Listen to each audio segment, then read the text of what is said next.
समय का चक्र कभी नहीं रुकता। सत्ययुग से लेकर द्वापर, त्रेता और अब कलयुग तक मानव सभ्यता ने असंख्य उतार चढ़ाव देखे हैं। लेकिन सवाल ये है, कलयुग के बाद क्या होगा? क्या धरती फिर से स्वर्ग बन जाएगी, या फिर यह युग मानवता का अंतिम अध्याय होगा? हिंदू धर्म ग्रंथों में बताया गया है कि ब्रह्मा के एक दिन में 4 युग बार बार आते हैं: सत्ययुग, त्रेतायुग, द्वापर युग और कलयुग। इन चारों युगों को मिलाकर बनता है एक महायुग। और जब कलयुग समाप्त होता है तो एक नया सत्ययुग फिर से जन्म लेता है। पृथ्वी का अंधकारमय दृश्य धीरे धीरे उजाला बनने लगता है। पुराणों के अनुसार कलयुग की अवधि है लगभग 4,32,000 वर्ष। और इसके अंत में जब अधर्म अपने चरम पर पहुंच जाएगा, तब भगवान विष्णु कल की अवतार लेकर पृथ्वी पर आएंगे। उनका उद्देश्य होगा बुराई का अंत करना और मानवता को फिर से धर्म के मार्ग पर लाना। यही वह क्षण होगा जब कलयुग का अंधकार समाप्त होकर सत्ययुग का आरंभ होगा।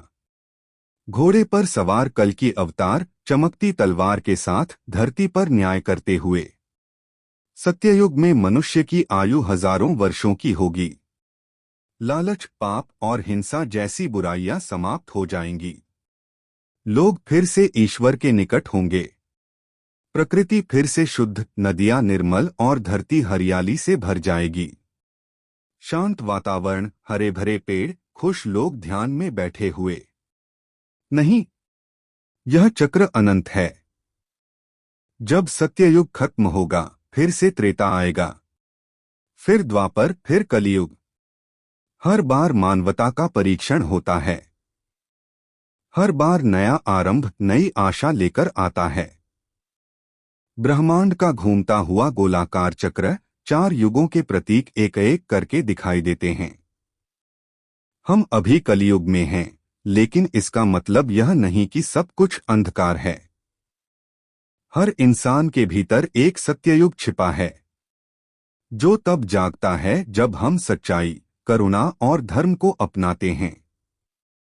क्योंकि युग बदलने से पहले इंसान को खुद बदलना पड़ता है। इंसान मंदिर में ध्यान करता हुआ, आसमान में उगता सूरज। कलयुग समाप्त हो चुका है। धरती ने अपने सबसे अंधकारमय समय को झेला, लेकिन अब एक नया सवेरा जन्म ले चुका है। यह है सत्ययुग, मानवता का स्वर्ण युग। राख से उठती धरती, नीला आकाश, स्वच्छ हवा और लोग शांत जीवन जीते हुए। जब कल की अवतार ने अधर्म का अंत किया, तो धरती पर गहरी शांति छा गई। प्रकृति ने फिर से मुस्कुराना शुरू किया। पहाड़ों से झरने बहने लगे और इंसान फिर से प्रेम और करुणा के मार्ग पर लौट आया। हरी भरी धरती, मंदिरों की घंटियां, बच्चे खेलते हुए, लोग एक दूसरे की मदद करते हुए। सत्ययुग को स्वर्ण युग कहा गया है। यह वह समय है जब मनुष्य और देवता में कोई भेद नहीं होता। हर व्यक्ति के भीतर सच्चाई, दया और ज्ञान का वास होता है। यहाँ कोई झूठ, लालच या पाप नहीं। सिर्फ एक ही नियम चलता है, सत्य ही धर्म है। ध्यान में बैठे लोग, स्वच्छ नदियां, प्रकृति का संतुलन। सत्ययुग के मनुष्य का शरीर बलवान होता है, बुद्धि दिव्य होती है और हृदय निर्मल। वे प्रकृति के साथ जीते हैं, तकनीक पर नहीं, बल्कि ऊर्जा, मंत्र और तपस्या से काम करते हैं। वहां बीमारी, युद्ध या अपराध जैसी कोई चीज नहीं होती। लोग ध्यान करते हुए, योग, साधना, शांत गांव और दिव्य प्रकाश। सत्ययुग में धर्म अपने चारों पांवों पर खड़ा होता है। सत्य, करुणा, तप और दान, ये 4 स्तंभ हैं इस युग के। लोग हजारों वर्षों तक जीते हैं, क्योंकि उनके कर्म और विचार दोनों ही पवित्र होते हैं। 4 स्तंभों का प्रतीक धर्म, सत्य, करुणा, दान प्रकाश से चमकते हुए। सत्ययुग में मनुष्य को ईश्वर की खोज के लिए कहीं बाहर जाने की आवश्यकता नहीं होती। वह अपने भीतर ही भगवान को महसूस करता है। प्रार्थना और ध्यान के माध्यम से हर आत्मा परमात्मा से जुड़ी होती है। यही कारण है कि इस युग को कहा गया है युगों का राजा, सत्ययुग। ध्यान में लीन व्यक्ति के पीछे चमकती दिव्य आभा। लेकिन याद रखिए, समय का पहिया कभी रुकता नहीं। लाखों वर्षों बाद धीरे धीरे धर्म के चार पांवों में से एक एक गिरने लगता है।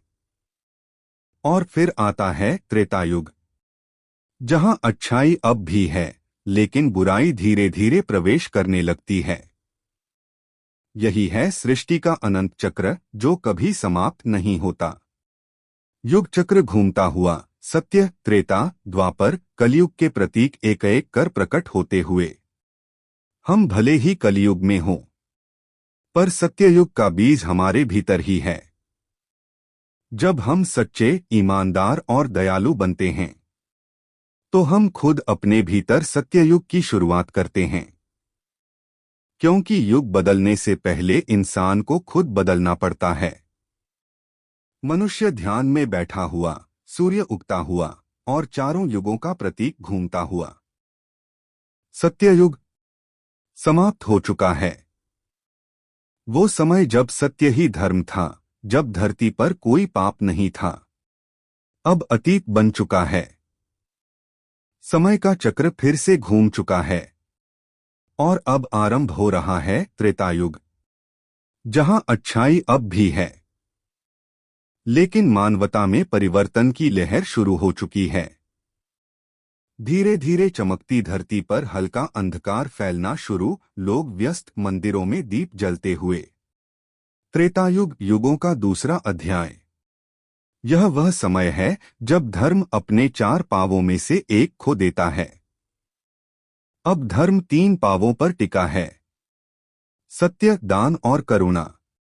पाप और अधर्म की झलकें अब धीरे धीरे मानव जीवन में आने लगी हैं। एक प्रतीकात्मक चार स्तंभ, जिनमें से एक धीरे धीरे टूटता हुआ दिखे। सत्ययुग के मनुष्य अत्यंत शक्तिशाली और दीर्घायु थे, लेकिन त्रेतायुग में उनकी शक्ति और आयु घटने लगती है। अब लोग घर बनाते हैं, समाज की रचना करते हैं, राजा और प्रजा की व्यवस्था शुरू होती है। राजनीति और अधिकार का जन्म यहीं से होता है। राजमहल, सैनिक, सभाएं, प्रजा और राजाओं के दृश्य। त्रेतायुग का सबसे पवित्र और प्रसिद्ध काल, भगवान श्री राम का युग।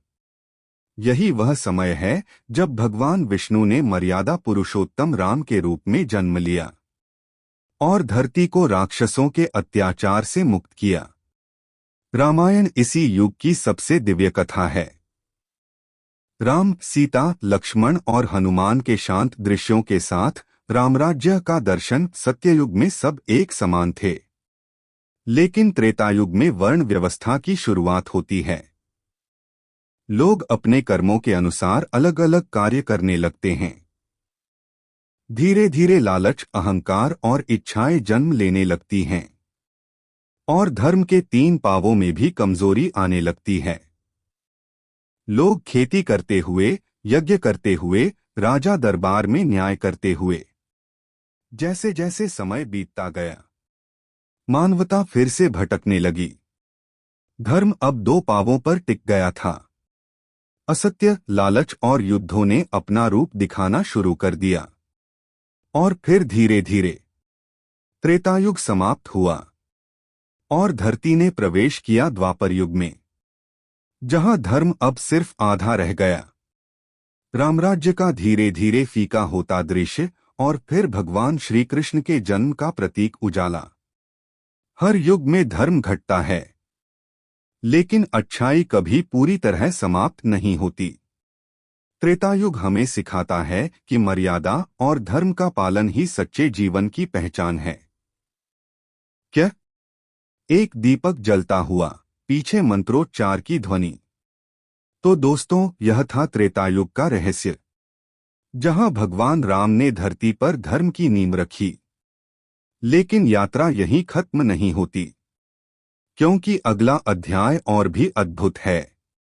द्वापर युग, जहां भगवान कृष्ण अवतरित होंगे और धर्म का सबसे महान युद्ध महाभारत लड़ा जाएगा। रामायण से कृष्ण लीला में ट्रांजिशन और संगीत ऊंचा होता हुआ।